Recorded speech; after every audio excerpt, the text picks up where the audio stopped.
Olá, boa noite, bem-vindos ao Jornal Principal. A seguir, vamos ver os destaques.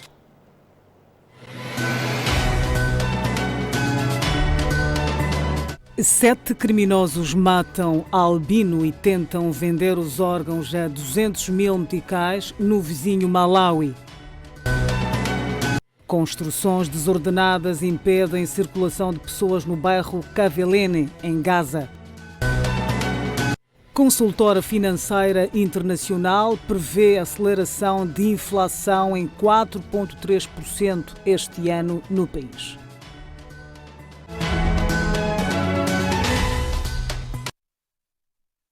Vamos atualizar as notícias. Um cidadão de 37 anos de idade mata sua própria tia de 70 anos por suspeita de feitiçaria no distrito de Inhassoro, província de Inhambane.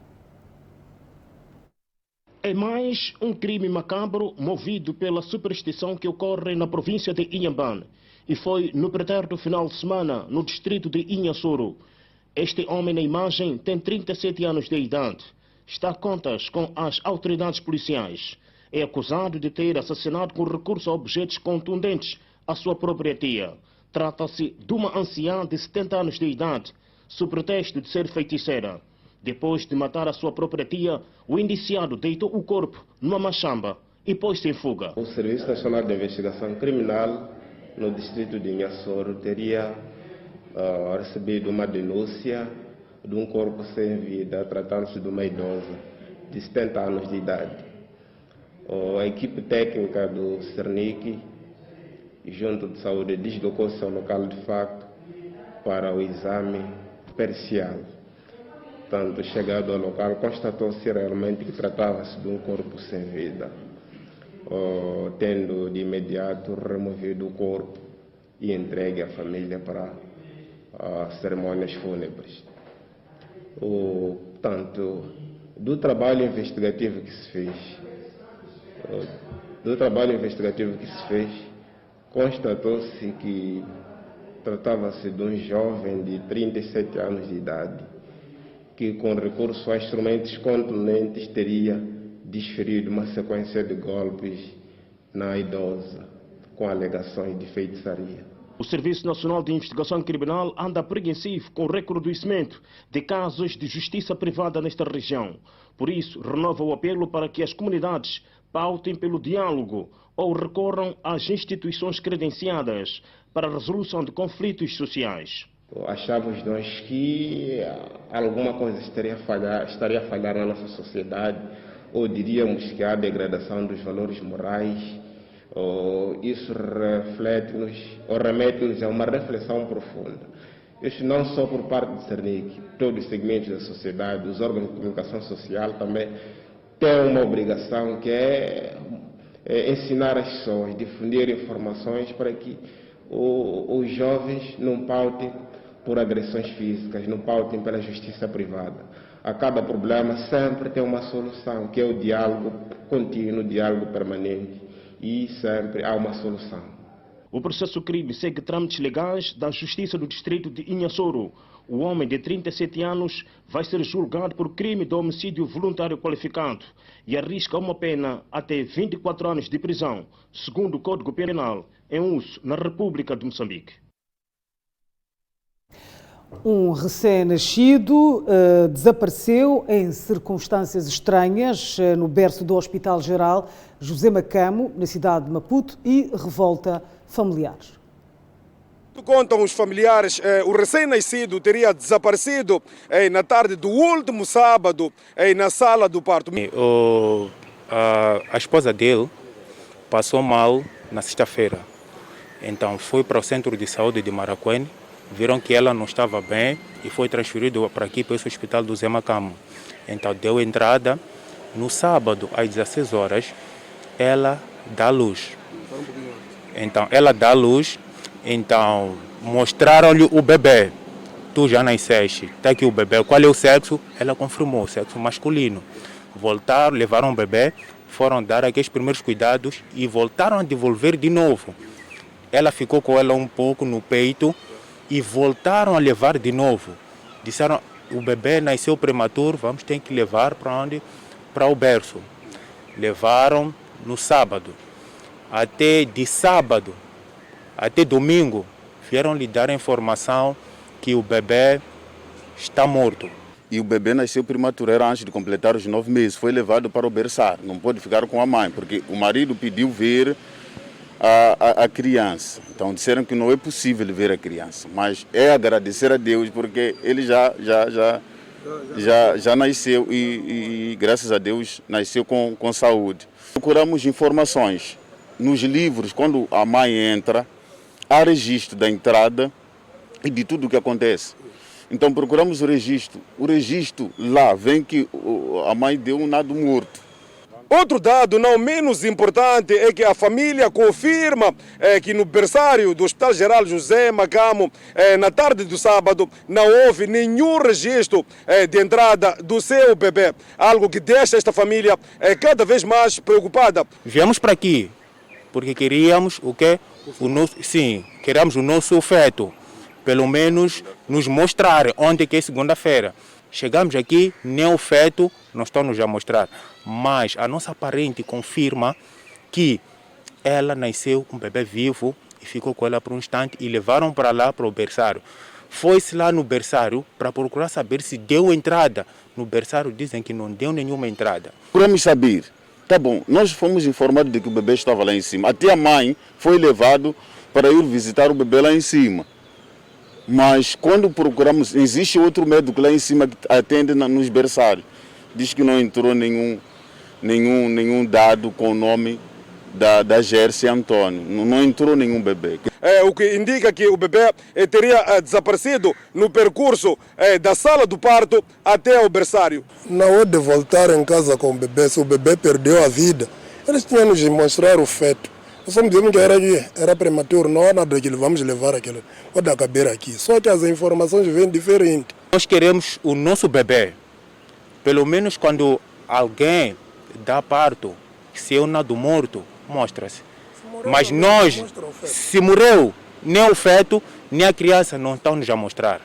Então o bebê para nós desapareceu. Nos corredores, ali nos corredores. Então o bebê desapareceu. Quando chegamos lá, procuramos falar com aquele doutor, diz que não. Nós aqui, eu só aceito o que está escrito. Não falam, doutor, chamaram a menina, perguntaram, diz que eu recebi um bebê vivo, diz que não pode acreditar ele no depoimento da mãe.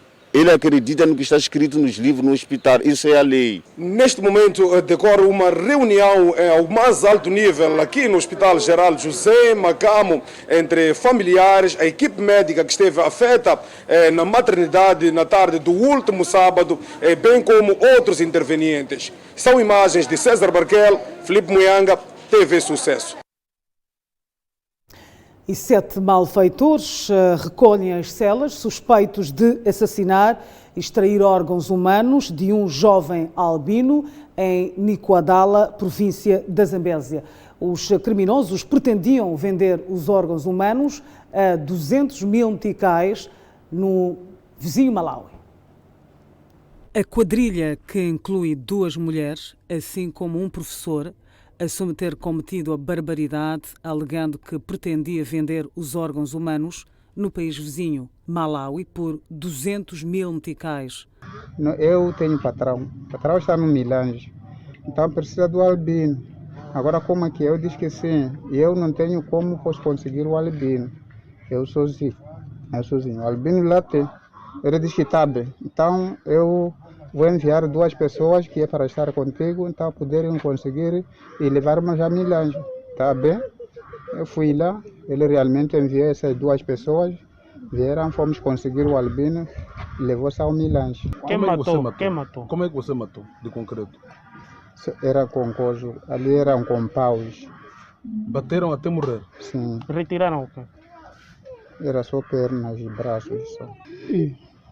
Eu não sabia porque eu sabia que tirar a vida de alguém é crime, né? Só que eu facilitei, porque por isso eu fui sozinho, não fui com ninguém. Por isso ele disse que eram 4 pessoas. O porta-voz da PRM na Zambésia explicou que, para além dos 7 detidos, há 2 indivíduos em parte incerta que participaram igualmente no crime hediondo.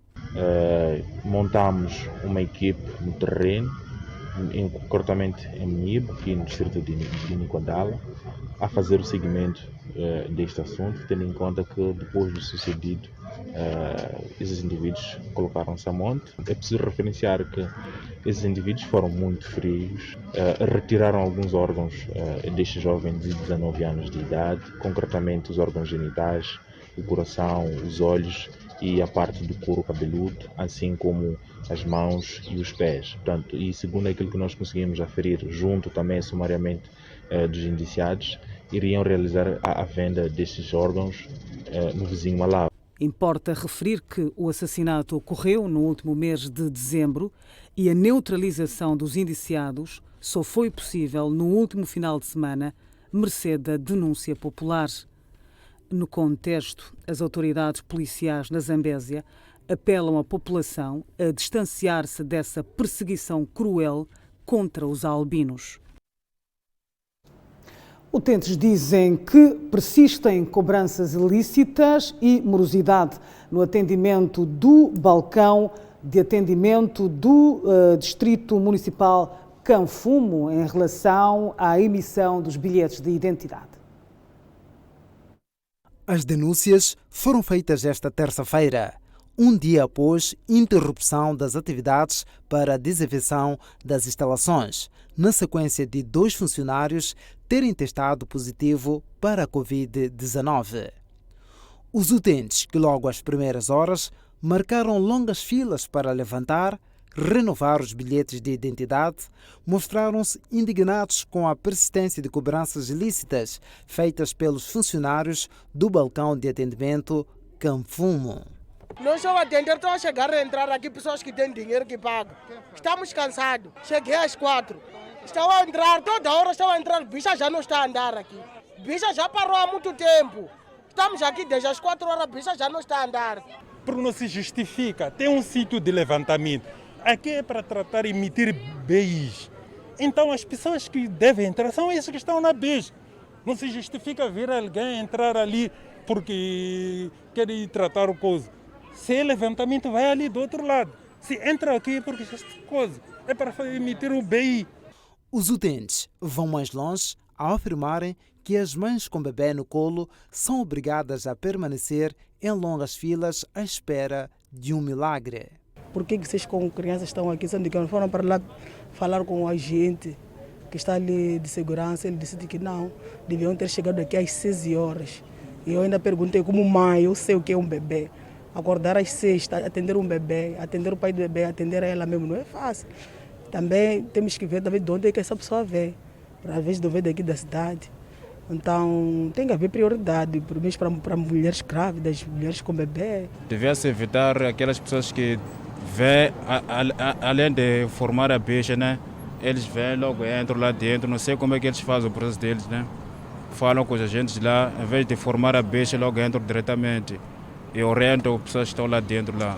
Então, são as pessoas que fazem com que a bicha seja muito lenta. Então, só dessas pessoas que fazem com que a bicha, com que o processo também atrase. Sim, que entram. Chegam às 9, às 10 e entram.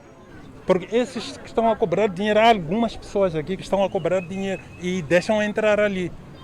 E nós estamos na bicha. Os entrevistados defendem a abertura de novos balcões de atendimento para conferir celeridade no atendimento. E a Direção de Identificação Civil da cidade de Maputo atira as culpas aos utentes provenientes de diferentes bairros da Matola. Como o diabo que foge da cruz, a Direção Nacional de Identificação Civil afirma que as enchentes que se registram nos balcões de emissão de bilhetes de identidade na cidade de Maputo são provocadas por cidadãos provenientes de outras jurisdições. As pessoas que demandam os postos da cidade de Maputo não são residentes da cidade de Maputo, são pessoas que vêm de fora e se dirigem à cidade de Maputo para tratar do bilhete. E a recomendação que nós temos estado a dar é que em todo o canto deste país, em todos os distritos deste país, nós temos serviço de identificação civil. Não faz sentido que as pessoas galguem quilómetros e quilómetros para virem à cidade de Maputo tratar bilhete. os bilhetes têm o mesmo prazo de entrega nas capitais provinciais. Caso concreto, por exemplo, das pessoas que vêm da província de Maputo, não faz sentido saírem dos seus distritos e virem à cidade de Maputo para vir tratar do bilhete de identidade, porque nós temos serviço nesses distritos. O porta-voz da Direção Nacional de Identificação Civil afirma que a procura por bilhetes de identidade na última hora constitui um fardo pesado para a instituição, destacando os meses de dezembro e janeiro como de pico, sobretudo na cidade de Maputo. O grande problema do mês de dezembro e janeiro é que nós temos situações de inscrições, temos situações de exames de admissão, temos situações de oportunidades de emprego, temos situações de pessoas que têm que viajar porque também tiveram oportunidade de emprego fora do país. E nós, infelizmente, não temos esta cultura de possuirmos o bilhete de identidade normalmente. Só tratamos-lo quando estamos interessados em alguma atividade. Caso contrário, não tratamos do bilhete de identidade. E este é que é o resultado que nós estamos a verificar. E queremos nós acreditarmos que já a partir daqui a uma semana ou duas, a situação não será esta. Este é um problema cíclico, é um problema sobre o qual nós temos estado a fazer frente. Só que, lamentavelmente, este ano a sobrecarga é bastante elevada, não obstante a entrega dos funcionários no atendimento das pessoas. Mas nós continuamos, na verdade, a verificar essas situações de enchentes e isso nos preocupa. Recorde-se que as enchentes das unidades de captação de dados para emissão de bilhetes de identidade têm proporcionado ações de extorsão envolvendo funcionários da instituição. A má qualidade de energia elétrica provoca prejuízos e revolta residentes do bairro Xingodzi, na província de Tete. Contestamento dos moradores do bairro Xingodzi, na cidade de Tete, que vivem em situações deploráveis devido a oscilações constantes da corrente elétrica desde o último domingo. Os mesmos dizem que a falta de energia está a trazer enormes prejuízos para as famílias. Desde domingo às 17 horas até hoje não temos doma de energia, onde tentamos contactar a eletricidade, vieram, mas arranjaram, mas não resultou nada, ainda temos oscilação de energia. Nós não temos corrente desde domingo. Isso é uma situação que nos preocupa tanto, nós como moradores, pessoas que pagam energia diariamente ou mensalmente, então chega a ser uma preocupação para nós. Como é que nós vamos ter corrente? A situação de energia aqui, até congeladores estão a oscilar, com peixe lá dentro apodrece.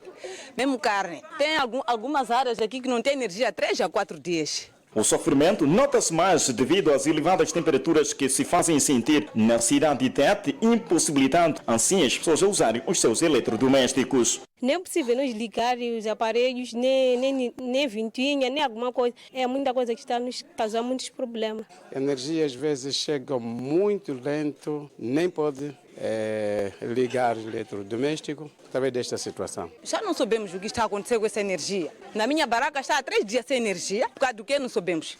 Se a basta é nossa, por que nós devemos viver dessa maneira? A basta é nossa. Os moradores do Xingodzi exortam a EDM que intervenha no mais rápido possível, por forma a travar o cenário. Recomendar que os da EDM, neste caso, que melhore mais o fornecimento da corrente. A EDM tem que resolver essa situação o mais rápido possível. Precisamos de energia, por favor, nos ajudem. Precisamos mesmo de energia. Sim, a EDM tem que trabalhar assim. Tem que pôr trifase, porque acho que em algumas casas nós temos monofase. Aqui tem, alguns usam ar-condicionado, ventoinhas, não sei o que é. Então isso aí é preciso trifase, não monofase. De recordar que nos últimos dias os bairros Francisco Manhanga, Xingodzi e Matum são os que mais resistem às oscilações da corrente elétrica. Utentes dos transportes semi-coletivos de passageiros da rota Chipamanine-Patrício Lumumba denunciam oportunismo por parte dos chamados chapeiros. É um fenômeno que tem tirado o sono aos utentes e os munícipes dizem que até chegam a levar 40 minutos no terminal de transportes. Os nossos entrevistados criticam a postura dos transportadores. Nos obrigam a fazer ligações dali da esquina e passam simplesmente, não carregam mais ninguém. Então a situação de chapas aqui no Chipamanine está caótica, principalmente a via de Patrício Lumumba. Está mesmo caótica. De lá para cá é difícil apanhar chapa, de cá para voltar para casa também é uma situação caótica. Então quem não tem 30 meticais Sim, quem não tem 30 mil, até mais. Eu já fui, saí daqui a pé até a Manduca. Os chapas já vêm cheios, não carregam, porque já vêm de lá cheios com ligações. E nós estamos aqui a queimar console, aqui não tem nenhuma condição para as pessoas ficarem. E ficam só a queimar as pessoas console. Não sei porque que transferiram todos os carros para aqui. Estamos a prevenir a pandemia assim? Não é possível. Como é que estamos a lutar contra a pandemia assim debaixo do sol, todo mundo aqui aglomerado, tanto tempo parado? Não tem polícia municipal para controlar, não tem ninguém. Não tem polícia. Conseguem ver, vocês também, conseguem ver. Já acho que há 1 hora. Sim. Os carros vêm de lá cheios. Os entrevistados vão ao fundo e dizem que a situação agrava-se em dias de calor intenso, uma vez que permanecem horas a fio à espera do transporte. Somos obrigados a nos ajeitarmos aqui. Porque com a chuva a situação torna-se ainda muito mais difícil. Não há, o estacionamento fica com um bocadinho de água, né? Então, para podermos parar aqui, como todos os carros também vêm até aqui na terminal, é complicado, é muito complicado. Eu sou freira muito mano. Se tu me chegou na casa quando eu estou lá, eu sei muito.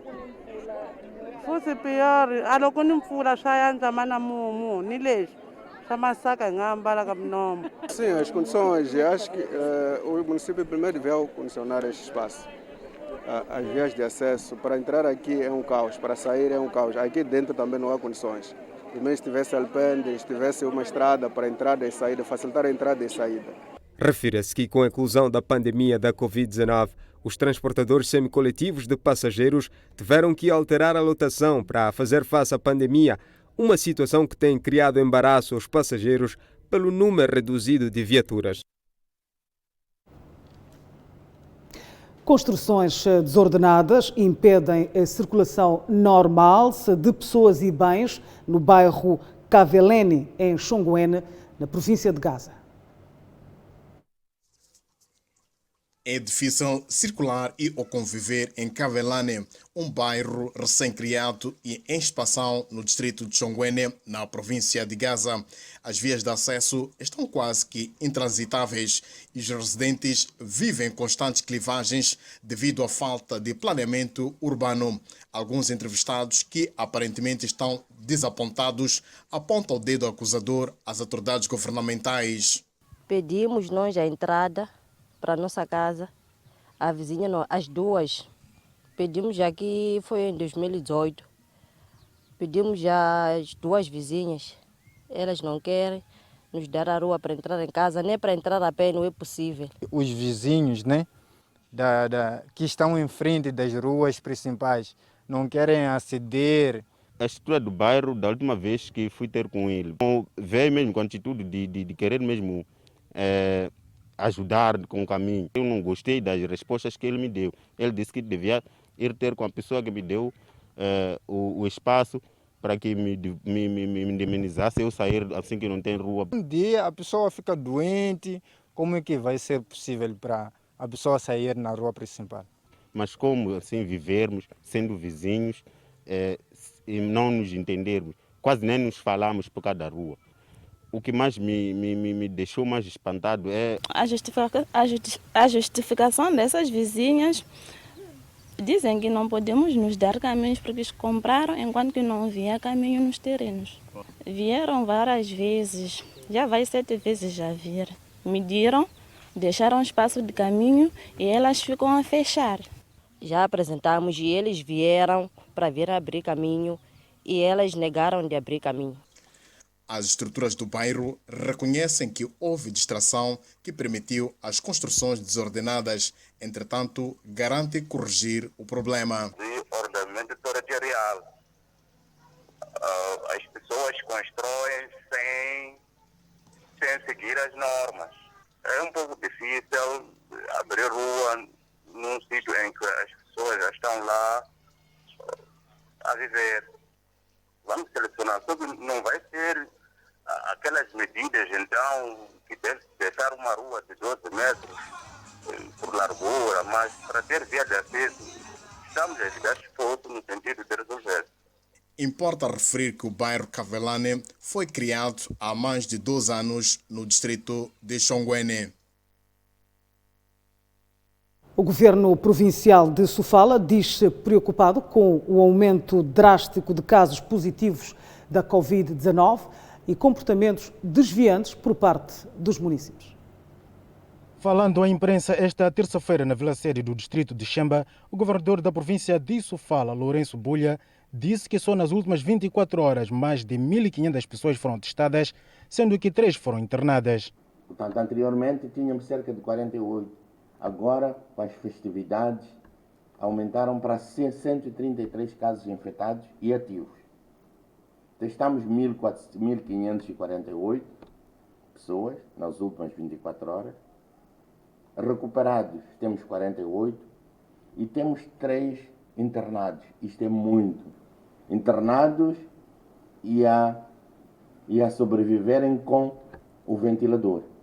A falta de observância das medidas de prevenção da Covid-19, principalmente na quadra festiva, estão na origem da propagação da pandemia. O não uso de máscaras, lavagem das mãos, medição da temperatura nos pontos de entrada das instituições, aglomerados populacionais verificados, um pouco por toda parte da província, principalmente na quadra festiva, nos bares, nas praias e nos restaurantes, mercados, transportes públicos, dentre outros aglomerados populacionais. Por isso, o governante chama a atenção à população a precaver-se. É uma responsabilidade coletiva e não do governo apenas. Portanto, todos nós, meus senhores e minhas senhoras, todos nós temos que estar atentos e temos que nos prevenir, porque a responsabilidade é dos moçambicanos, é dos cidadãos que residem na província de Sofala. Refere-se que há muito o Centro de Tratamento de Epidemias da província de Sofala não registrava internamentos. Estamos de volta ao jornal principal. O presidente da República, Filipe Nyusi, afirma que o governo tanzaniano está disponível em cooperar com Moçambique no combate aos ataques em Cabo Delgado.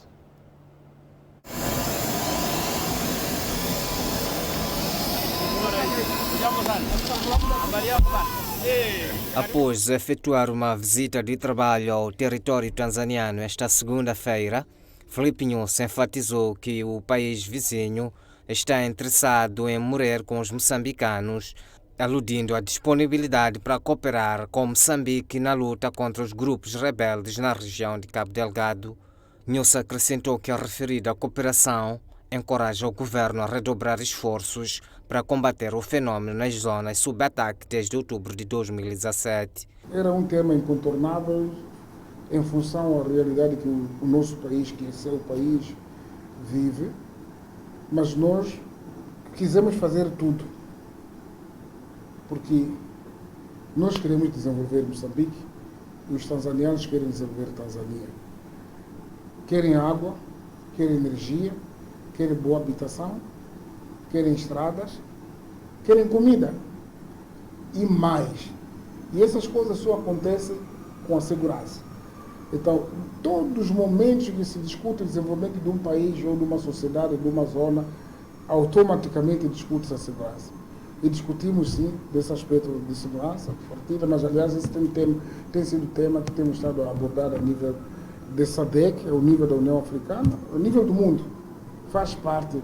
Então, discutimos isso, quais são demos os nossos pontos de vista, explicamos qual é a realidade atual de Moçambique, que não é muito desconhecida por eles, porque há aspectos que são coletivos, que são comuns, e discutimos, portanto, nesse âmbito. Durante a visita, Filipe Nyusi reuniu-se com o seu homólogo da Tanzânia, John Magufuli, sendo o principal tema do trabalho a conjugação de esforços para fazer face com eficácia ao fenômeno do terrorismo, bem como discutir as relações de amizade entre os dois países. O chefe do Estado informou à comunicação social que partilhou informações relevantes sobre a segurança no Teatro Operacional Norte e Centro, sublinhando que os dois governos vão retornar às reuniões das comissões mistas no domínio da defesa e segurança. Filipe Nyusi voltou a pedir vigilância entre as juventudes das regiões afetadas, afetando que muitos jovens que aceitaram juntar-se aos grupos rebeldes estão seriamente arrependidos, alertando que estão a ser dirigidos por pessoas que não conhecem nem sabem que língua falam. Nyusi pediu ainda aos moçambicanos que se juntaram a estes grupos armados para se entregar às autoridades. Em novembro, Moçambique e Tanzânia assinaram um acordo para a troca de informações sobre as incursões de grupos armados. O acordo prevê trabalhos em conjunto no sentido de controlar a fronteira do Rovuma, trabalhando com as populações para que elas denunciem a possível movimentação de terroristas, refere a Deutsche Welle, citando pronunciamentos do comandante-geral da PRM, Bernardino Rafael, que assinou um documento com a Tanzânia. Produtos diversos tornaram-se mais caros no mês de dezembro finto no mercado nacional. O país registrou um aumento mensal do nível geral de preços na ordem de 1,52 pontos percentuais em dezembro findo, principalmente da divisão de alimentação e bebidas não alcoólicas, que variaram em 3,79%.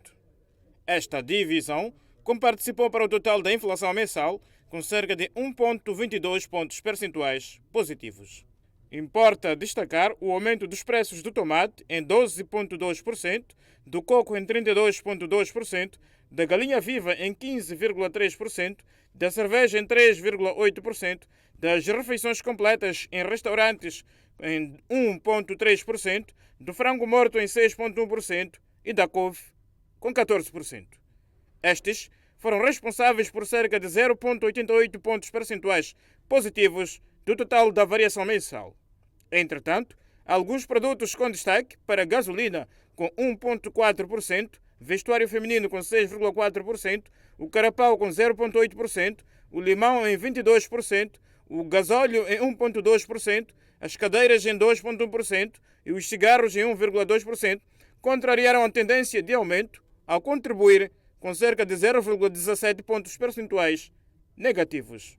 Em 2020, verificou-se uma tendência ligeira de aumento de preços, com exceção dos meses de maio, junho e julho, tendo registrado quedas na ordem de 0,60%, 0,55% e 0,20%, respectivamente. Estas quedas foram influenciadas pela baixa de preços de alguns produtos frescos, com destaque para o tomate, e bem como a baixa dos combustíveis, com destaque para a gasolina. Dados de janeiro a dezembro do ano finto indicam que o país registrou um aumento de preços na ordem de 3,52%.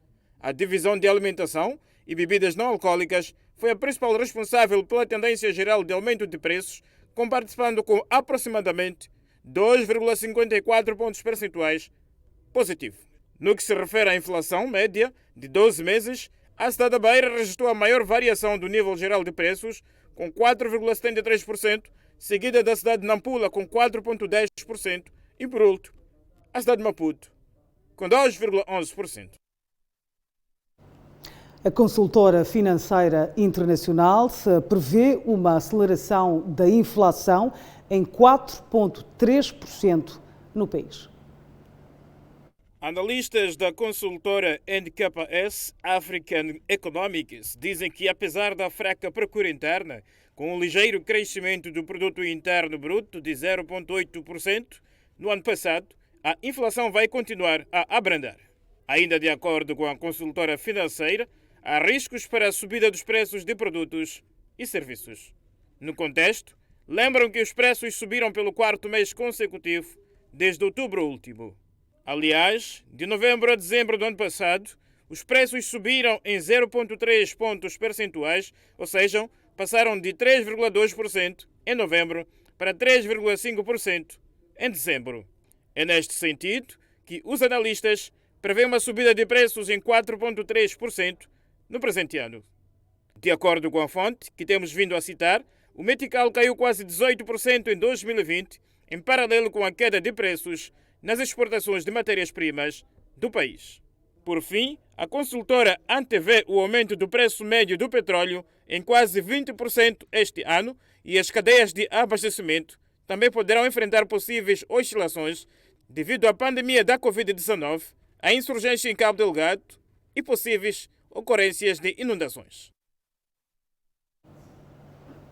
O Conselho Cristão de Moçambique está preocupado com a degradação dos valores morais, principalmente em jovens no país. A degradação de valores morais está cada vez visível na província de Inhambane. Há casos que logo a priori são impensáveis, como por exemplo, alguém tirar a vida do seu próprio filho ou do outro membro da família com pretexto de feitiçaria. O Conselho Cristão de Moçambique em Inhambane entende ser outros tempos onde a vida humana não tem valor, fato que contraria completamente o que vem escrito na Bíblia e princípios morais. Eu cresci a saber que matar uma outra pessoa é pecado.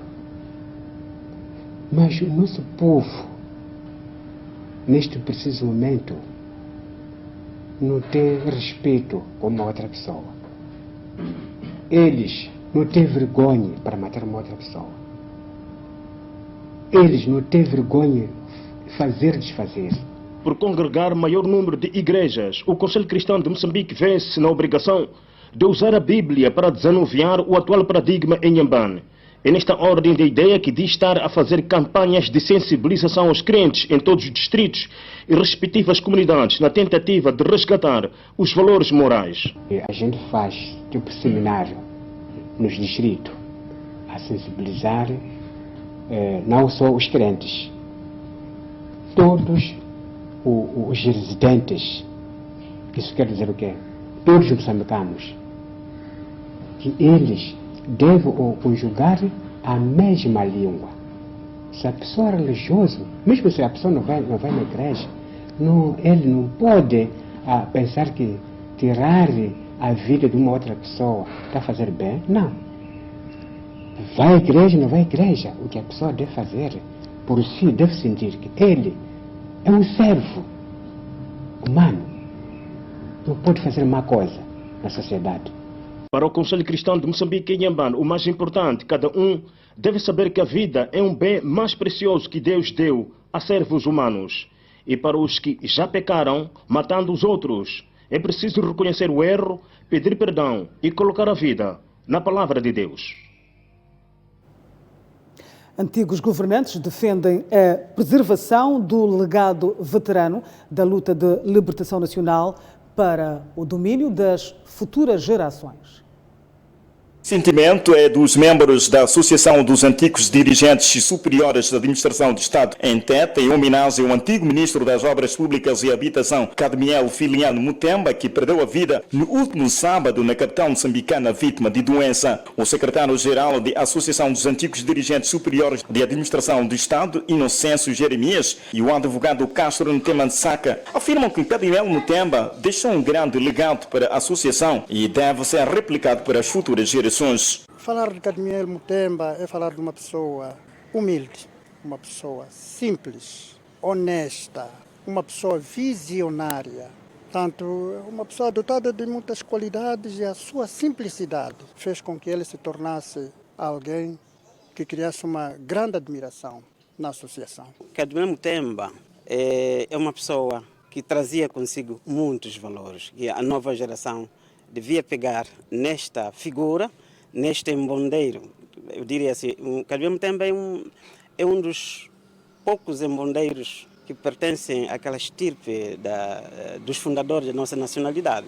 Ele é veterano da luta de libertação nacional e nesta qualidade ele é um dos fundadores. O advogado Ntemansaca explica a experiência que teve com Cadmiel Mutemba, na altura governador do sistema monopartidário na província de Tete. Cadmiel Mutemba dirige a província de Tete numa altura em que nós chamamos de um período de economia de guerra. Ou seja, a província vivia a guerra de desestabilização de 16 anos. Foi o último governador que dirige a província num sistema monopartidário. Já o antigo governador de Tete, Virgílio Ferrão, que substituiu Cadmiel Mutemba, também narra a sua experiência. Não, nós realmente não podíamos deixar de fazer essa pequena homenagem, primeiro na qualidade como antigo governador.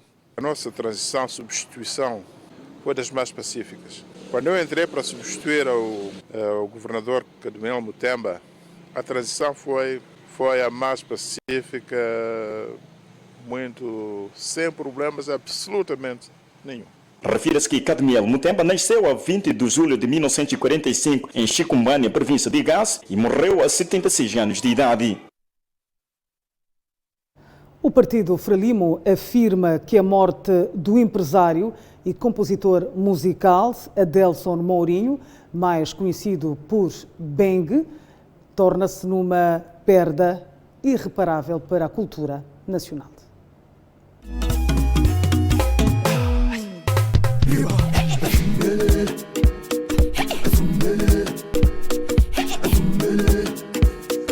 Após o anúncio da morte do empresário moçambicano Beng na manhã desta segunda-feira, diversas figuras vieram a público manifestar o sentimento de pesar. E esta terça-feira foi a vez do partido Frelimo manifestar uma palavra de conforto aos moçambicanos e à família enlutada. Nós, a Frelimo, reiteramos a nossa solidariedade à família do Beng, à família Mourinho. Estaremos com Beng, continuaremos a estar com Beng nos nossos corações. Beng fez parte da nossa convivência política, Beng fez parte da Frelimo, Beng deixou lembranças e estas lembranças continuaremos a cultivar. A nossa juventude continuará a trabalhar para o entretenimento, continuará a trabalhar para dignificar aquilo que era Beng. O porta-voz da Frelimo diz que o partido perdeu um jovem que lutava em prol da juventude. Perdemos um grande jovem. Beng foi um grande jovem, um jovem que o dia a dia do Beng era lutar, era fazer tudo o que está ao seu alcance para melhorar a vida dele e melhorar a vida dos outros. Nós fizemos um acompanhamento da doença do Beng como Frelimo. É um jovem que nós olhamos que lutou para a vida, mas é preciso olhar que Deus faz sempre aquilo que é a sua responsabilidade, sem nós que numa hora em que precisávamos ter Beng entre nós, perdemos o Beng. Mas Beng deixa conosco aquilo que são os seus ideais, aquilo que era o seu pensamento, aquilo que era o seu dia a dia. Continuarmos a trabalhar para que a juventude continue a ter. Importa referir que Adelson Mourinho, mais conhecido por Beng, esteve internado durante vários meses na vizinha África do Sul.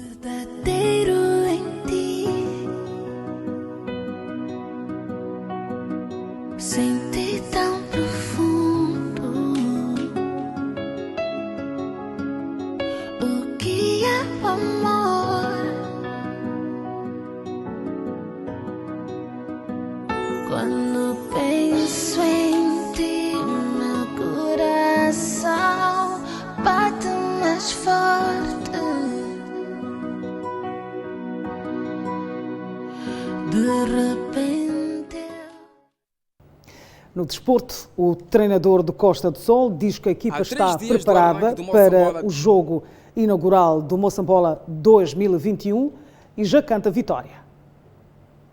Há 3 dias do arranque do Moçambola 2021, a maior competição nacional de futebol, Horácio Gonçalves, treinador do Costa do Sol, garante que a equipa está com máquinas afinadas para enfrentar o seu adversário, o Ferroviário da Beira, agendado para este domingo na cidade da Beira, no contexto do Moçambola 2021. Falo por nós, naturalmente, estamos preparados, estamos imbuídos dentro daquele espírito que já nos acompanhou a época passada e por isso vamos na máxima força para disputar o jogo e pensar em vencer e trazer os 3 pontos para Maputo. Gonçalves reconhece as capacidades do oponente, mas assevera que a sua turma está preparada para vencer, até porque já trabalha a todo vapor nesse sentido. Está tudo na máxima força, temos os jogadores todos disponíveis, por isso vamos lá com certeza com a melhor equipa, naturalmente, não podia ser de outra forma. E como tenho os jogadores todos disponíveis, vamos muito fortes, sabendo que vamos ter um adversário forte, mas o nosso espírito é sempre o mesmo, é um espírito ganhador. Nós podemos ter outro pensamento e os jogadores não podem ter outro pensamento, porque a camisola a isso obriga, não é? O capitão do clube, Isaac de Carvalho, fez saber que o coletivo conhece a fraqueza do adversário. Temos esta vantagem de já conhecer minimamente o Ferroviário da Beira, que é uma equipa muito boa. Esteve muitas das vezes em fases finais, em jogos muito importantes a jogar conosco. acho que vai servir também de motivação extra para este jogo. E vamos esperar pelo jogo, o domingo vem aí e eu acho que há algumas respostas que são dadas mesmo pelo jogo. O Moçambola 2021 arranca este sábado na Vila Turística de Vilanculo, na província de Inhambane, no embate em que o NH Futebol Clube de Vilanculo enfrenta o Ferroviário de Nacala. E os Mambinhas perdem esta terça-feira frente à União Desportiva de Songo por 2-1. Os golos da equipa da casa foram marcados por Belito nos minutos 30 e 35 da primeira parte. Já o golo dos Mambinhas foi apontado por Nandinho perto do final de jogo. O selecionador dos Mambinhas, Dário Monteiro, reconheceu as capacidades do adversário, explicando que tratou-se de uma prova para rodar os jogadores. Esta quarta-feira, os Mambinhas voltam a realizar mais um jogo amigável diante do Bagamoio de Moatize, equipa que milita no Campeonato Provincial de Tete. O jogo terá lugar na Vila de Songo, onde a seleção nacional prepara-se para a participação no Campeonato Africano das Nações Sub-20, que vai decorrer de 14 de fevereiro a 4 de março do presente ano, na Mauritânia. Está tudo dito por hoje. Obrigada pela audiência. Nós voltamos a ver amanhã, à mesma hora. Até lá. Fique muito bem.